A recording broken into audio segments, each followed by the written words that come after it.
Muy bien, mis queridos hermanos y hermanas, vamos a tener el repaso de la lección de la escuela sabática, pero como es nuestra costumbre, vamos a pedir primero la dirección de nuestro Dios.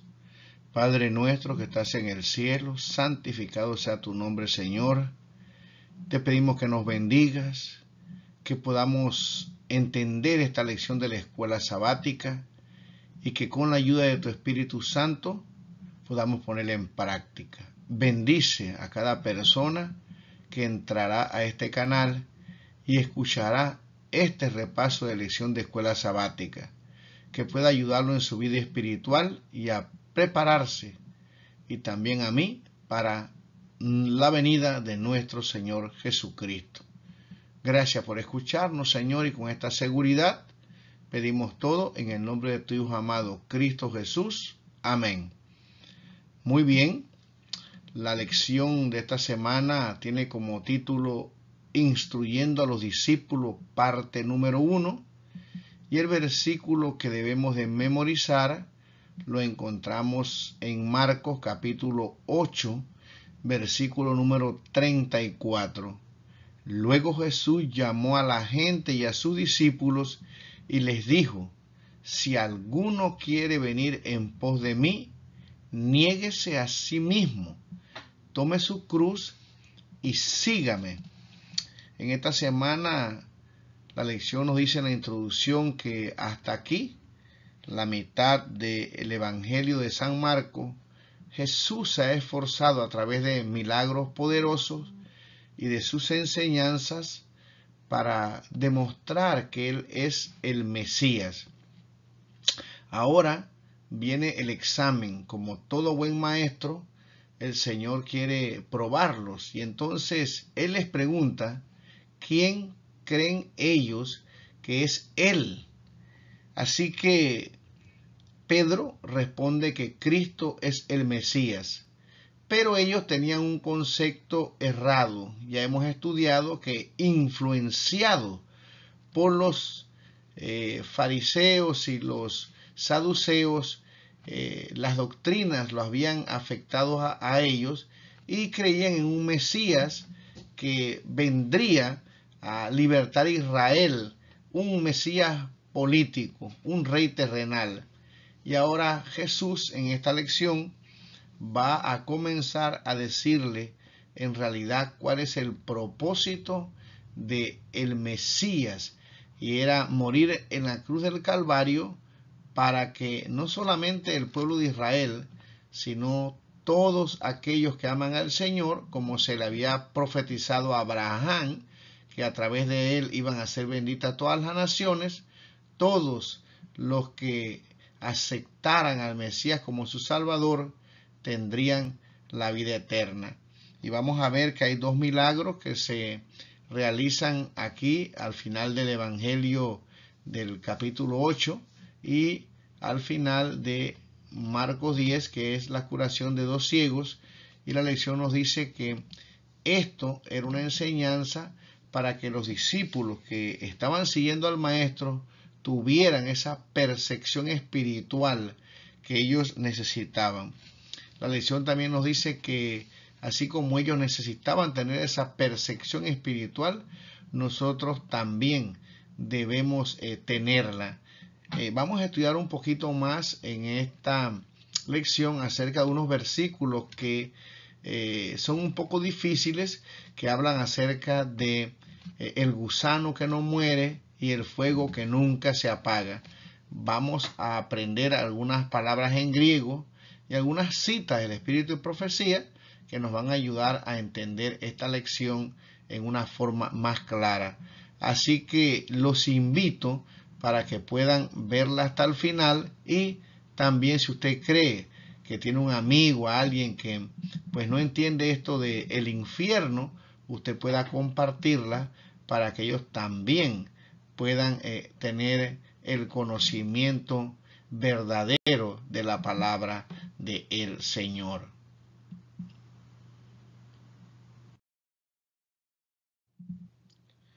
Muy bien, el día domingo tiene como título Viendo claramente. Leemos en el Evangelio de San Marcos capítulo 8, 22 al 26 lo siguiente. Vino luego a Betsaida y le trajeron un ciego y le rogaron que le tocase. Entonces tomando la mano del ciego le sacó fuera de la aldea y escupiendo en sus ojos le puso las manos encima y le preguntó si veía algo. Él mirando dijo: veo los hombres como árboles, pero los veo que andan. Luego le puso otra vez las manos sobre los ojos y le hizo que mirase. Y fue restablecido y vio de lejos y claramente a todos. Y lo envió a su casa diciendo: no entres en la aldea ni lo digas a nadie en la aldea. La lección nos explica que el Señor Jesús curó varios ciegos, por lo menos menciona 4 en esta lección. Pero lo singular de este milagro es que el Señor Jesús toca 2 veces al ciego, o sea, no lo hace de inmediato. La lección nos explica que no es que el Señor Jesús no tenía el poder para hacerlo de una sola vez, sino que quería instruir a sus discípulos. Yo me imagino al Señor, ¿verdad?, misericordioso, tomando de la mano a este ciego, sacándolo fuera de la aldea, y la expectativa que él tenía, ¿no? Qué cuadro tan impresionante. Y el Señor lo cura y le pregunta qué ve. Esto era seguramente para ver la fe que tenía este hombre. Y él le responde que no ve completamente bien, ve árboles, pero los ve que se están moviendo. Finalmente lo toca de nuevo y el pasaje dice que el Señor veía claramente. Luego de esto, de este milagro, el Señor en el versículo 27 al 28 va a preguntar a los discípulos una pregunta que hasta ahora no la había hecho, ¿verdad? Y es interesante porque tal vez tiene que ver con este milagro para ver si los discípulos, después que ya habían observado tantos milagros y tantas enseñanzas, habían aprendido quién era el Señor Jesús. Así que dice el versículo 27, salieron Jesús y sus discípulos por las aldeas de Cesarea de Filipo, y en el camino preguntó a sus discípulos ya en una forma directa, diciéndole: ¿quién dicen los hombres que yo soy? Y ellos respondieron: unos Juan el Bautista, otros Elías y otros algunos de los profetas. Entonces le dijo: ¿y vosotros quién decís que soy? Respondiendo Pedro le dijo: tú eres el Cristo. Pero él les mandó que no dijesen esto de él a ninguno. Así que, bueno, mis queridos hermanos, la verdad es progresiva, ¿verdad? Así como en este caso el milagro fue progresivo, tocó al ciego, volvió a tocarlo y él pudo ver claramente. Los discípulos hasta este momento, Pedro dice que él era el Mesías, pero todavía no entendían bien el propósito por el cual el Señor Jesús había venido a esta tierra. Así que, como veremos, Jesucristo va a explicarle finalmente cuál es la razón por la cual Él vino a este mundo. Ahora, Él manda a decirle que no le digan a nadie esa revelación maravillosa de que Él era el Mesías, porque aún los discípulos y toda esta nación de Israel creía que el Mesías vendría, pero para formar un ejército y de esta forma atacar a los romanos y entonces pues exaltar a Israel como un gobierno político. Y el Señor Jesús no había venido para eso, sino que había venido hasta establecer un gobierno espiritual, no solamente para ellos, sino, como ya mencionamos en la introducción, para todos aquellos que querían aceptarlo como su Salvador. Pero los discípulos, al igual que este ciego, al cual se curó en 2 etapas, también necesitaban tener la paciencia y la fe para que pudieran abrir los ojos espirituales a comprender en su totalidad la misión del Mesías y la misión que ellos tendrían después de proclamar entonces de verdad al Mesías. O sea, en un momento determinado ellos iban a poder ver claramente todas estas enseñanzas.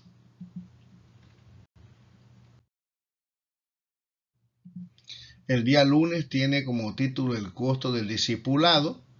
En San Marcos, el capítulo 8, versículo 31 al 33, leemos lo siguiente: y comenzó a enseñarles que le era necesario al Hijo del Hombre padecer mucho y ser desechado por los ancianos, por los principales sacerdotes y por los escribas, y ser muerto, y resucitar después de 3 días. Esto les decía claramente. Entonces Pedro le tomó aparte y comenzó a reconvenirle. Pero él, volviéndose y mirando a los discípulos, reprendió a Pedro, diciendo: quítate delante de mí, Satanás, porque no pones la mira en las cosas de Dios, sino en las de los hombres. Vemos aquí que en una forma clara el Señor Jesús les dice a los discípulos el propósito de su venida a esta tierra y cómo los principales, los sacerdotes, los fariseos, no solamente lo iban a rechazar, sino que iban a matarlo. Y él les dice también que iba a resucitar al 3er día, y dice la palabra del Señor que se los decía claramente. Ahora, imagínense, esto tiraba las expectativas de los discípulos a la basura, ¿verdad? Ellos estaban esperando un Mesías glorioso que vendría a libertarlo de los romanos y a exaltar a Israel como pueblo. Y ahora el Señor Jesús les está diciendo que va a morir, pero no solamente que va a morir, sino que va a ser crucificado en esta cruz, que era la forma de morir más humillante y más cruel que ha existido, que tenía el imperio romano, y que se le aplicaba a los delincuentes más perversos que habían en Jerusalén. Así que Pedro, por lógica, al escuchar esta noticia impactante, comienza a decirle al Señor que cómo él va a pasar por una situación así. Y por supuesto, él era su maestro, lo seguían, podía haber también la posibilidad de que ellos también fueran crucificados. Y aquí la lección nos dice que ¿quién quiere realmente pasar por una situación de estas? Aquí en una cita que está en el Espíritu de Profecía, en la página 384, dice: las palabras de Pedro no eran en naturaleza que fuesen de ayuda y solaz para Jesús en la gran prueba que lo esperaba. No estaban en armonía con el misericordioso propósito de Dios hacia un mundo perdido, ni con la lección de abnegación que Jesús, dice, había venido a enseñar por medio de su propio ejemplo. O sea que estos discípulos querían rehuir el costo del discipulado. Y estas palabras, por supuesto, venían de Satanás, y lo que querían era evitar que el Señor Jesús pudiera cumplir el propósito del Padre Celestial de venir y morir, tomar nuestro lugar y darnos la esperanza de la vida eterna. Por lo tanto, es impresionante también como el Señor Jesús dice: mira a todos los discípulos, y reprende a Pedro diciéndole: apártate de mí, Satanás. Ahora, el Espíritu de Profecía dice que en realidad el Señor Jesús estaba reprendiendo al mismo diablo que en ese momento estaba poniendo palabras en la boca del Señor Jesús. Esto es algo impresionante, porque ahí estaba el Señor Jesús, ahí estaba con sus discípulos, y realmente podemos ver que Satanás realmente es un atrevido y que quería destruir a los discípulos y evitar que el Señor realmente cumpliera el propósito. Por lo tanto, Jesús, entonces, en una forma muy fuerte, reprende al enemigo, pero en este caso estaba utilizando al apóstol San Pedro, y pues mirando, como ya hemos repetido, da esta fuerte reprensión. Luego dice el versículo 34 que, llamando a la gente y a sus discípulos, les dijo: si alguno quiere venir en pos de mí, niéguese a sí mismo y tome su cruz y sígame, porque todo el que quiera salvar su vida la perderá, y todo el que pierda su vida por causa de mí y del Evangelio la salvará. Porque ¿qué aprovechará al hombre si ganare todo el mundo y perdiere su alma? ¿O qué recompensa dará el hombre por su alma? Así que, mis queridos hermanos, dice la lección aquí que es muy interesante lo que dijo un misionero llamado Jim Elliot, que dice: no es tonto quien da lo que no puede conservar para ganar lo que no puede perder. Y entonces el Señor Jesús dice que cualquiera que se avergüence de Él, dice, ¿verdad? Los ángeles, cuando Él venga en la gloria de sus padres, también se avergonzarán de ellos. Esta lección en este día me acordé de una historia, y vemos una foto aquí al lado izquierdo de un hombre que iba cargando su cruz. Todos iban cargando su cruz. Unas cruces eran más pesadas, unas más grandes, y él sintió que su cruz era muy pesada y le ora al Señor que por favor le achique su carga. Y entonces él va cortando esta cruz a medida que van avanzando, pero llegan al borde de un precipicio, y allí cada uno que llevaba su cruz, alguna más larga, alguna más corta, usan la cruz para pasar como puente de un lugar a otro. Y lamentablemente este hombre que había cortado su cruz no puede cruzar al otro lado y se queda perdido. Mis queridos hermanos, cada uno de nosotros tiene una cruz que llevar, un costo del discipulado. Algunos pareciera que la cruz es más pesada, otros parecieran que no, pero todos necesitamos entender que el Señor está trabajando en nuestro carácter y preparándonos para llevarnos al cielo.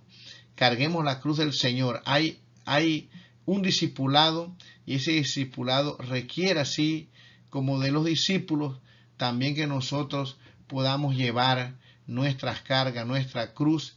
Él conoce, y todo esto, mis queridos hermanos, es una ayuda para que nosotros podamos prepararnos para estar con Él por la eternidad. Que Dios nos ayude para que podamos en esta mañana tener esa percepción espiritual y poder entender, mis queridos hermanos, que todas las cosas a los que aman a Dios les ayudan a bien.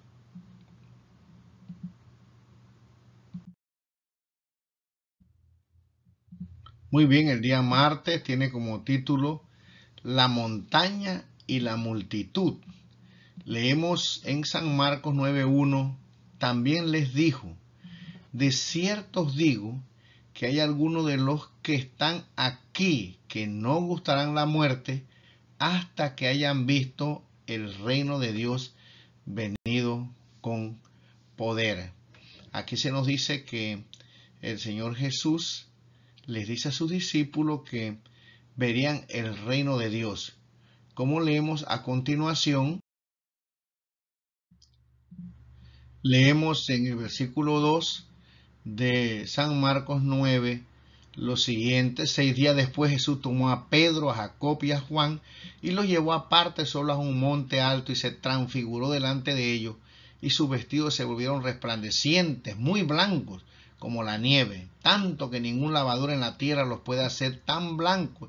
Y les apareció Elías con Moisés, que hablaban con Jesús.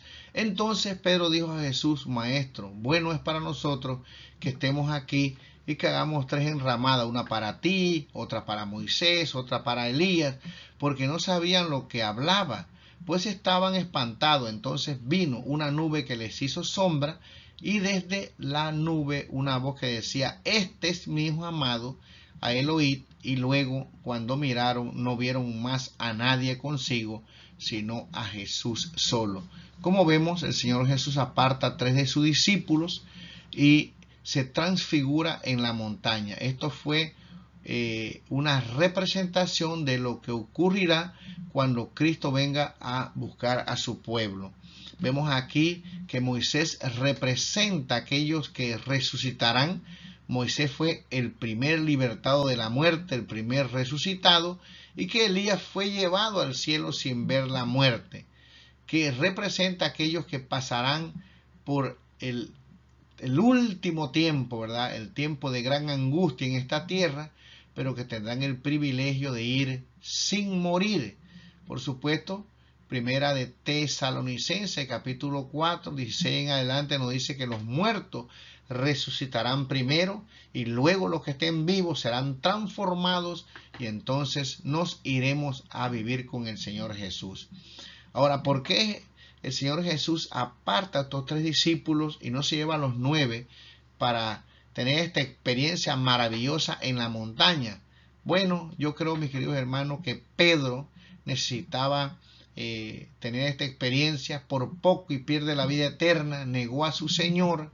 Jacob fue el primero que murió y Juan vio el cumplimiento de las profecías del Señor, vio cómo el templo fue destruido, vio la división que había entre los judíos y los gentiles, vio cómo se estaban introduciendo falsas doctrinas dentro de la iglesia, el gnosticismo. Así que estos discípulos realmente necesitaban que el Señor los ayudara. Ahora, ¿qué sucedía con los otros 9? Mientras Pedro, Jacobo y Juan estaban en la montaña, estos discípulos estaban dudando, estaban enojados. Dice el deseo de toda la gente de por qué Jesús se los había llevado a ellos y no los tomaba en cuenta ellos también. Así que en esta circunstancia, en estas quejas que ellos tenían, en esta inconformidad, viene un hombre con un joven, con su hijo, que estaba endemoniado y los discípulos no pudieron echar fuera a este demonio. El Señor Jesús vino, vio el problema, se acerca al Padre y le pregunta que si él puede creer todas las cosas a los que ayudan, a los que tienen fe, se les cumple. Y entonces el Padre le dice, creo, ayuda a mi incredulidad. Y finalmente el Señor Jesús sana, liberta a este joven. Y como podemos leer en este relato, le pido que lo lean todo, no lo leemos por falta de tiempo, pero este es uno de los relatos donde Satanás no quería soltar a esta víctima, pero finalmente el Señor Jesús, ¿verdad? Aunque el demonio sacudió con violencia a este joven, finalmente pues Dios con Jesús, el poder del Señor lo liberta. Entonces los discípulos, cuando él entró en la casa, versículo 28, sus discípulos le preguntaron aparte por qué nosotros no pudimos echarle fuera. Él le dijo, este género con nada puede salir sino con ayuno y oración. Nuevamente nosotros pensamos que eso está hablando del demonio, y puede ser, pero el orgullo, la maldad y la envidia que ellos tenían, porque Jesús tomó a Pedro, a Jacobo y a Juan también. Solamente, mis queridos hermanos, esa clase de pecado solamente puede salir de nuestro corazón con oración y con ayuno. Así que Dios nos ayude, mis queridos hermanos, para que nosotros podamos realmente alegrarnos cuando el Señor escoge a alguien, cuando le da una revelación. Y tal vez nosotros no pasamos por una experiencia como la que pasó Pedro, Juan, pero Dios nos ama, nos quiere. Y recordemos, estas experiencias que pasaron estos discípulos especial fue porque tenían que pasar por pruebas muy difíciles. Era el costo, como dice la lección, del discipulado. Algunos tienen una cruz más pesada, otros más liviana. El Señor conoce nuestro corazón. El que comenzó la buena obra la terminará. No nos quejemos, sigamos adelante, porque el Señor tiene control de nuestras vidas.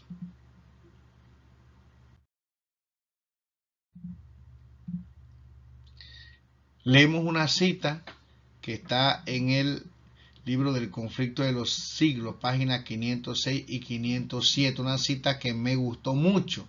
Dice, el poder y la malignidad de Satanás y de su hueste podrían alarmarnos con razón, si no fuera por el apoyo y salvación que podemos encontrar en el poder superior de nuestro Redentor.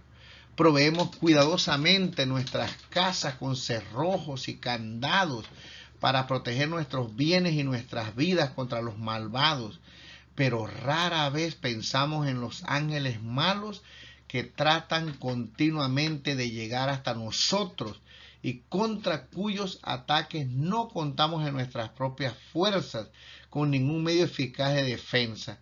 Si se le dejara, nos trastornarían la razón, nos desquiciarían y torturarían el cuerpo, destruirían nuestras propiedades y nuestras vidas. Solo se deleitan en el mal y en la destrucción, pero los que siguen a Cristo están siempre seguros bajo su protección. Ángeles de gran poder son enviados del cielo para ampararlos.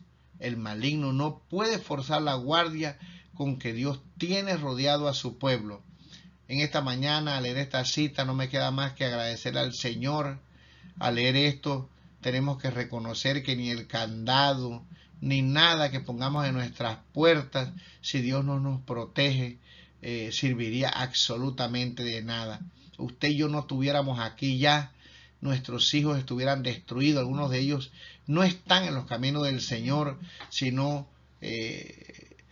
que por nuestras oraciones y por la misericordia de Dios los protege. Satanás dice aquí, es malo, los ángeles son terribles, crueles, seríamos destruidos, no estuviéramos en esta mañana. Así que por lo tanto agradezcamos al Señor por su protección, aún así como Pedro, que se quería apartar, que quería impedir la obra del Señor. Muchas veces nosotros también nos ponemos en el lugar de Pedro, y sin embargo el Señor tiene misericordia de nosotros. Alabado sea el nombre del Señor.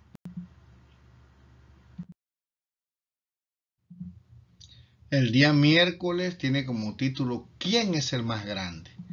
Leemos aquí en el libro de San Marcos 9, 30 y 32 lo siguiente: habiendo salido de allí, caminaron por Galilea, y no quería que nadie lo supiese, porque enseñaba a sus discípulos y les decía: el Hijo del Hombre será entregado en manos de hombre y le matarán, pero después de muerto resucitará al tercer día.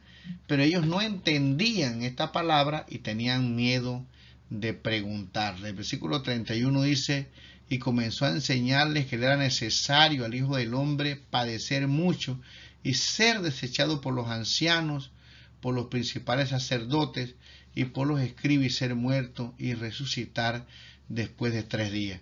La lección nos explica que el primer relato, que está en Marcos 8:31, y este que está en el capítulo 9, hay una diferencia. Uno dice quiénes los van a rechazar y el otro dice que él va a ser traicionado.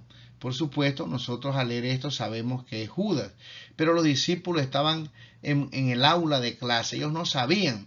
Así que todos estos pensamientos, todas estas ideas, a ellos no les parecía bien y no las entendían, porque ellos tenían su plan con el Señor Jesús, con el Mesías. No entendían realmente cuál era la obra. Ya es la tercera vez que el Señor Jesús les vuelve a repetir que va a ser muerto, y les dice también que va a resucitar, pero el corazón de los discípulos estaba tan duro porque ellos, como veremos, tenían otro plan, otro interés, y no podían ver el beneficio que el Señor iba a dar a toda la humanidad muriendo en la cruz del Calvario.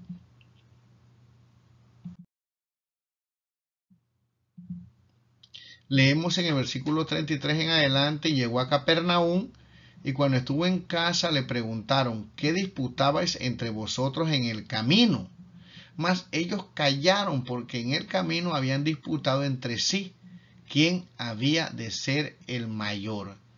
Entonces él se sentó y llamó a los 12 y les dijo: si alguno quiere ser el primero, será el postrero de todos y el servidor de todos. Y tomó a un niño y lo puso en medio de ellos, y tomándole en sus brazos le dijo: el que reciba en mi nombre a un niño como este, me reciba a mí, y el que a mí me recibe, no me recibe a mí, sino al que me envió. Y como ya sabemos nosotros, mis queridos hermanos, dice aquí, aunque la mayoría de la gente no lo admitiría, esta pregunta acerca de quién es el más importante es algo que todos piensan, pero en el reino de Dios esta idea resulta invertida. mi querido hermano, para ir para el cielo hay que ser humilde. No es quien manda ni quien lidera, sino que nosotros somos llamados a ser siervos del Señor. Y la Biblia claramente dice que debemos de considerar a los demás como superiores a nosotros. Y aquí claramente el Señor pone un niño, y un niño, mis queridos hermanos, no anda discutiendo quién es el más grande.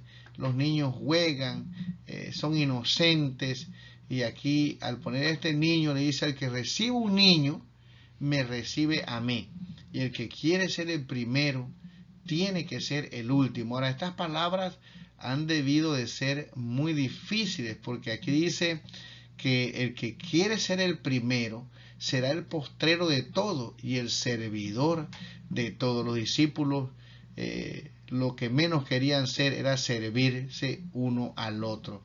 Ellos querían posiciones, y en base a su interpretación, asimismo tenían, mis queridos hermanos, pues la idea de cómo debía de ser el Mesías y cómo debía de actuar el Señor. Así que esto es un llamado para nosotros también, para que nosotros podamos, con la ayuda de Dios, poder ser humildes. De lo contrario, mis queridos hermanos, vamos a tener bastantes problemas para estar con Cristo. Si es que no cambiamos, no estaremos allí, porque en el cielo no existirá el orgullo, ni posiciones, ni nada de esto, sino que todos seremos un solo pueblo, hermanos en Cristo, y viviremos con el Señor por la eternidad. Creo que esta es una de las cosas más difíciles en las cuales tenemos que trabajar. Y como dice aquí, casi todo el mundo, ¿verdad?, piensa lo mismo. ¿Quién es el mayor? Y vemos, mi querido hermano, que pues los discípulos realmente eran difíciles para entenderlo. En el versículo 38 dice: Juan le respondió diciendo: Maestro, hemos visto a uno que en tu nombre echaba fuera demonios, pero él no nos sigue y se lo prohibimos porque no nos seguía. En otras palabras: hey, ¿por qué tú estás sacando demonios? Eso nos toca a nosotros, no a ti. Tú no eres discípulo del Señor, somos nosotros los discípulos. El Señor Jesús los está tratando de ayudar, le pone un niño, y pareciera que ellos no escuchaban lo que el Señor les decía. Entonces el Señor Jesús les responde, pero Jesús dijo: no se lo prohibáis, porque ninguno hay que haga milagro en mi nombre que luego pueda decir mal de mí, porque el que no es contra nosotros, por nosotros es. Y cualquiera que os diera un vaso de agua en mi nombre, porque sois de Cristo, de cierto os digo que no perderá su recompensa. Qué difíciles somos, ¿verdad, mis queridos hermanos? Cuánto orgullo tenemos. Que Dios nos ayude realmente para que al leer esta lección de escuela sabática podamos ponernos de rodillas y realmente podamos nosotros entregarnos a Jesús, y que el Espíritu Santo ponga esa virtud de humildad en nuestro corazón para prepararnos para estar con Él por la eternidad. El día jueves tiene como título La persona sana en el infierno. Y leemos en el libro de San Marcos, capítulo 9, versículos 42-44, lo siguiente: cualquiera que haga tropezar a uno de estos pequeñitos que creen en mí, mejor le fuera si se le atase una piedra de molino al cuello y se le arrojase en el mar. Si tu mano te fuera ocasión de caer, córtala. Mejor te es entrar en la vida manco que teniendo dos manos ir al infierno, al fuego que no puede ser apagado, donde el gusano de ellos no muere y el fuego nunca se apaga. Vemos aquí que en esta imagen que está en la pantalla a una piedra de molino y a un burro que le está dando vueltas para moler.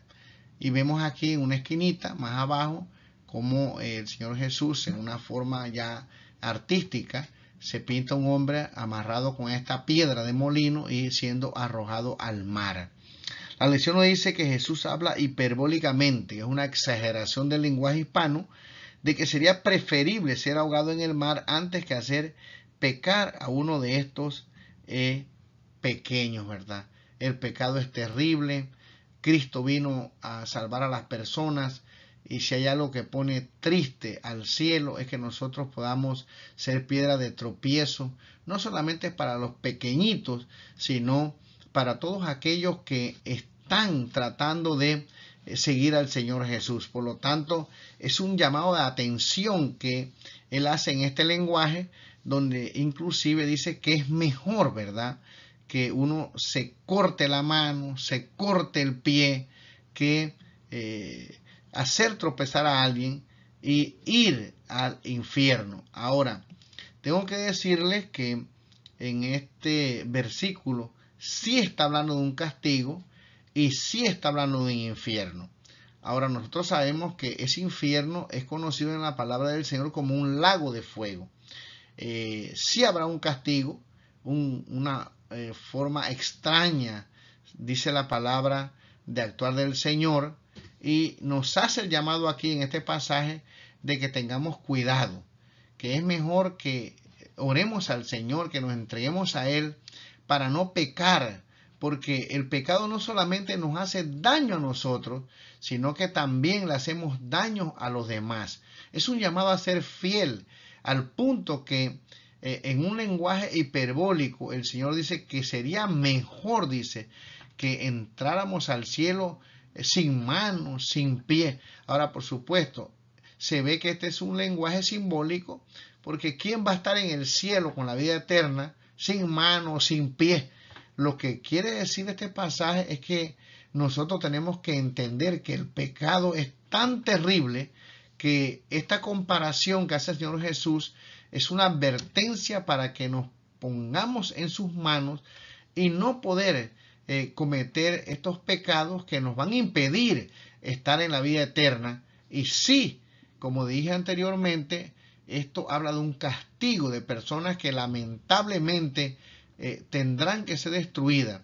Nosotros sabemos que según Mateo capítulo 25, el fuego eterno, ese fuego que no se puede apagar, está destinado para Satanás y sus ángeles. Pero muchos lamentablemente no aceptan a Cristo como su Salvador y entonces siguen al enemigo. Y aquí nos dice la lección, el Señor está empleando una hipérbole o exageración para establecer su punto. La pérdida de una mano, un pie o un ojo es algo terrible. ¿Cuánto más desastroso debería ser para un cristiano el hecho de pecar? Nos impedirá, ahora, nos impide, ¿verdad? Si practicamos el pecado y no nos arrepentimos, nos impide de ir a morar con Cristo por la eternidad. ¿Qué más terrible puede ser eso? Por lo tanto, realmente necesitamos postrarnos de rodillas para que podamos hacer la voluntad de nuestro Dios y permitirle a Él que nos transforme ese carácter, que es lo único que vamos a llevar al cielo. Ahora me gustaría explicar algo, porque el pasaje al leerlo dice aquí que ir al infierno, al fuego que no puede ser apagado. Y después dice donde el gusano de ellos no muere y el fuego nunca se apaga. Vamos a estudiar algunas palabras griegas para poder ampliar un poquito esto y entender, ¿verdad?, que el infierno este que se habla aquí no es un infierno eterno. Acordémonos que las personas que creen en el infierno creen que esto está ardiendo ya y que cada persona que muere es enviada, si no se ha salvado, a ese lugar de tormento donde estará ahí quemándose sin fin por la eternidad. Y como dijo un predicador, 1.000.000 de años será el primer día de la eternidad. Así que imaginémonos si Dios tendrá en algún lugar del universo un infierno donde estarán todos aquellos que no se salvaron quemándose por la eternidad. ¿Qué Dios realmente tan malo sería, ¿no?, el guardar el pecado, el castigar a las personas de esta manera, el darle un premio al enemigo de Dios, que siga martirizando a aquellos que se perdieron, que no quisieron aceptar al Señor. Y acordémonos que esta es una advertencia. Dios no quiere que eso suceda. Por eso dice, si tu mano te fuera ocasión de caer, córtala. Mejor te es entrar en la vida manco que teniendo dos manos e ir al infierno. Ahora vamos a estudiar esto un poco del infierno, ¿verdad? vamos a aprender algunas palabras en griego.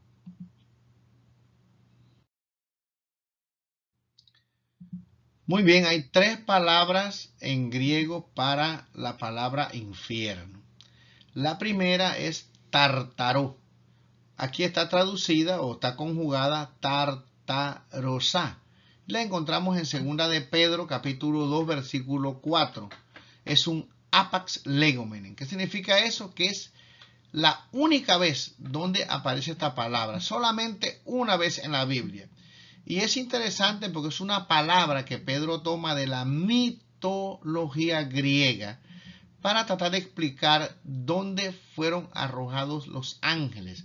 No vamos a explicar esta palabra en este momento con, digamos, más amplia, porque no nos daría tiempo, pero la palabra en sí, si usted lee el pasaje, no habla de un infierno eterno, sino de una prisión donde están los ángeles reservados para el día del juicio. Pero la traducción o algunos traductores traducen esta palabra como infierno. La otra palabra que traducen como infierno es la palabra Hades. La palabra Hades es una transliteración de la palabra Sheol o Seol del Antiguo Testamento, que simplemente significa sepulcro, lugar donde van los muertos. Pero algunos traductores también traducen esta palabra como infierno. La Reina Valera de 1960 la traduce o la deja exactamente en el idioma griego Hades. Esta palabra aparece 10 veces en el Nuevo Testamento. Y tenemos por último la palabra Gehenna, que significa el Valle de Hinnom y que aparece 12 veces en el Nuevo Testamento. Esta palabra es la palabra que el Señor Jesús usa en San Marcos capítulo 9, versículo 44 y versículo número 42.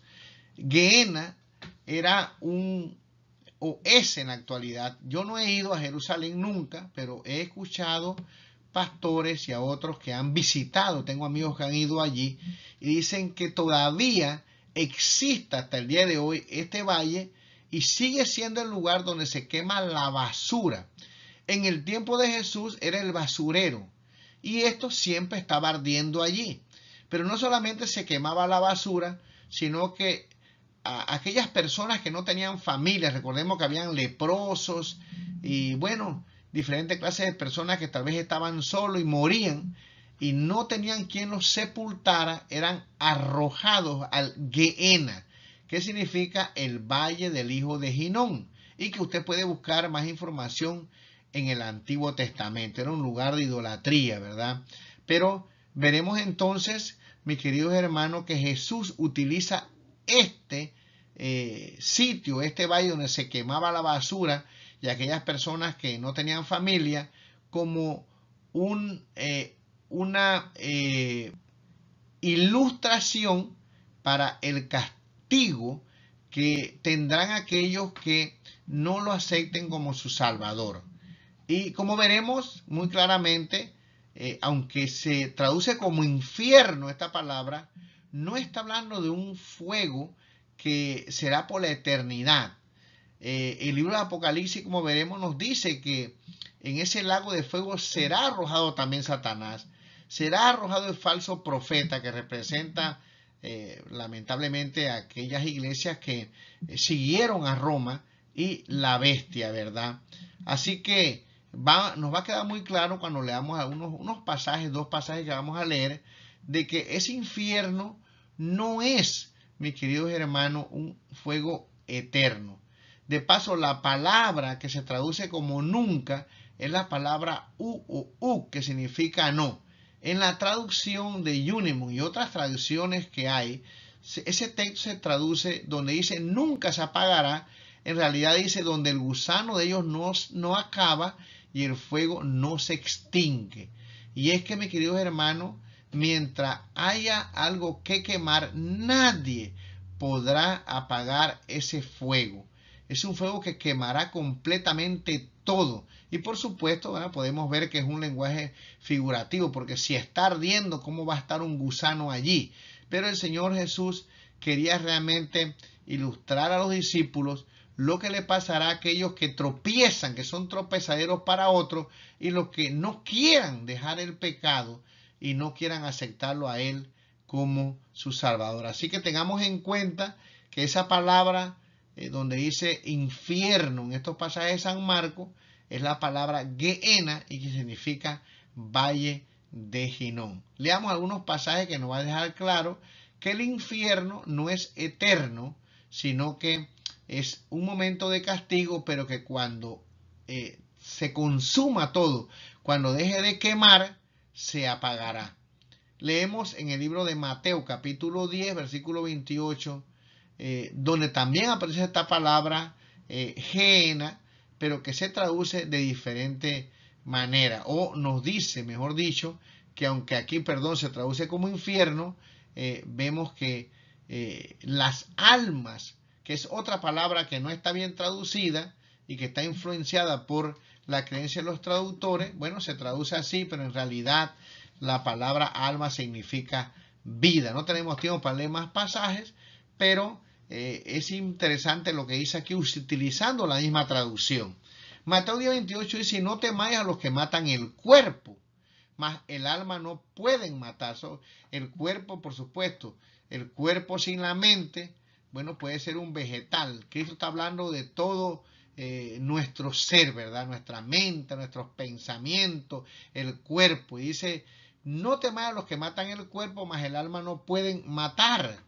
Temed más bien a aquel que puede destruir el alma y el cuerpo en el infierno. Todos nuestros pensamientos, nuestro cuerpo, todo lo que somos, dice aquí, el Señor puede destruirlo en el infierno. La palabra infierno aquí es la palabra Gehenna. O sea que si yo traduzco eso como debiera ser en el tiempo del Señor Jesús, dijera, temed más bien a aquel que puede destruir el alma y el cuerpo en el valle de Hinnom, en el basurero, ¿verdad? Pero que es una referencia, como ya dije, al castigo. Así que esta Gehenna puede destruir el alma, puede destruir el cuerpo, nuestros pensamientos, todo, ¿verdad? Y vemos aquí también en el libro de Judas, el capítulo 1 y versículo 7, que dice, como Sodoma y Gomorra y las ciudades vecinas, las cuales de la misma manera que aquellos, habiendo fornicado e ido en pos de vicios contra naturaleza, fueron puestas por ejemplo, sufriendo el castigo del fuego eterno. Por supuesto, el que prende este fuego es el eterno, por lo tanto se llama el fuego eterno. Eso no significa que las ciudades de Sodoma y Gomorra están ardiendo en la actualidad. No hay nada ahí. Usted puede ir, los que han ido al Mar Muerto, y se dará cuenta que ahí no hay ninguna ciudad que está en llamas. Sin embargo, aquí dice que sufrieron el castigo eterno. Y eso es lo que lamentablemente sufrirán los que sirven de tropiezo a los pequeñitos y de tropiezo a aquellos que quieren seguir el camino del Señor. Serán echados en la Gehenna, ¿verdad? Podemos decir en ese lago de fuego. Veamos algunos dos pasajes más para ir terminando.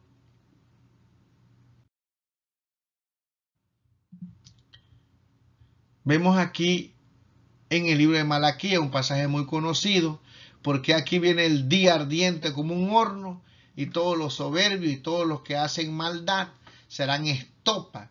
Aquel día que vendrá los abrazará, ha dicho Jehová de los ejércitos, y no les dejará ni raíz ni rama. Mas vosotros, los que teméis mi nombre, nacerá el sol de justicia, y en sus alas traerá salvación, y saldréis y saltaréis como becerro de la manada, hollaréis a los malos, los cuales serán ceniza bajo las plantas de vuestros pies en el día que yo actúe, ha dicho Jehová de los ejércitos. Hay muchos pasajes más. El castigo será en la tierra. Nosotros veremos eso. Serán, dice aquí, cenizas. No quedará absolutamente nada. Y el libro de Apocalipsis, en el capítulo 20, versículo 9, dice, y subieron sobre la anchura de la tierra y rodearon el campamento de los santos y la ciudad amada, y de Dios descendió fuego del cielo y lo consumió. la Biblia no se contradice, mis queridos hermanos. Hay un infierno, ese infierno se llama el lago de fuego. Durará hasta que queme todo. Es muy triste, la sierva del Señor dice que algunos arderán más, a cada uno se le pagará de acuerdo a sus obras, y el que más va a arder es Satanás, quien finalmente, según el libro de Isaías, dejará de existir para siempre. Por lo tanto, es una advertencia que el Señor da en una forma, como dijimos, hiperbólica, de que el pecado es tan grave y que nos puede privar de la vida eterna, de tal modo que sería hasta mejor, dice él, cortarnos un mano, una pierna, un ojo y entrar en el reino. Por supuesto, al leer esto, al entenderlo, y debemos, como dice la lección, tener la sabiduría necesaria. Nadie estará en el cielo, mis queridos hermanos, sin mano, ni brazo, ni ojo, porque Dios nos dará la vida eterna. Seremos rejuvenecidos, pero es una advertencia para que nosotros podamos entregarnos al Señor.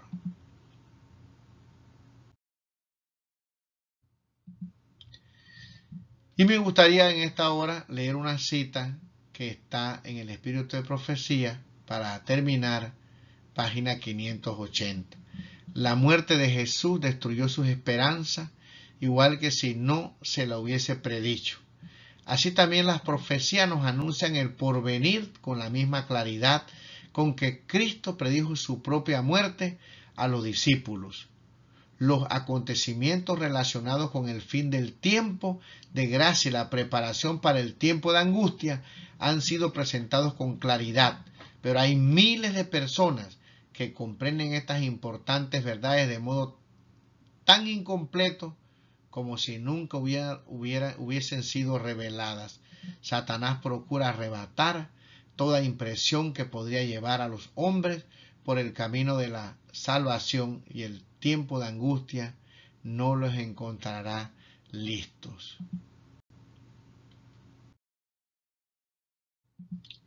Mis queridos hermanos, podemos entender que en esta lección el Señor Jesús les revela a sus discípulos cuál era realmente el propósito de su venida, pero ellos estaban con su propio plan que no podían entender, aunque el Señor Jesús les dijo en una forma clara qué iba a suceder con él. También les habló del costo del discipulado. Tenemos, mis queridos hermanos, que llevar una cruz. Esa cruz que se nos da, diferente a cada uno, es la que necesitamos para poder mejorar nuestro carácter. Hemos visto cómo el Señor Jesús hace los milagros para tratar de no solamente de que ellos puedan ver el poder, sino enseñarles a ellos cómo debían de tener una percepción espiritual. Eran tardos los discípulos para creer, y como leímos la cita anteriormente, mis queridos hermanos, puede ser que nosotros también, por tener nuestros planes, no entendamos por qué vino el Señor Jesús todavía, aunque está revelado, y no entendamos cuál es nuestro propósito también al seguir a nuestro Maestro. Por lo tanto, yo deseo, mis queridos hermanos, que podamos realmente orar para entregarnos al Señor y poder estar preparados para que cuando Cristo venga, estar con Él por la eternidad. Mis queridos hermanos, que el Señor te bendiga. Si no te has suscrito en el canal, te pido que te suscribas, que puedas darle, como dicen la mayoría, un like. Eso se da, yo entiendo ahora, para que pueda aparecer, para que ellos puedan promoverlo y otros más puedan escuchar estas hermosas lecciones que nos ayudan para que nosotros podamos tener más fe y prepararnos para estar con Cristo por la eternidad. Que el Señor los bendiga, que pasen un feliz día de preparación, un feliz sábado, y nos vemos la próxima semana. Oremos los unos por los otros. Bendiciones.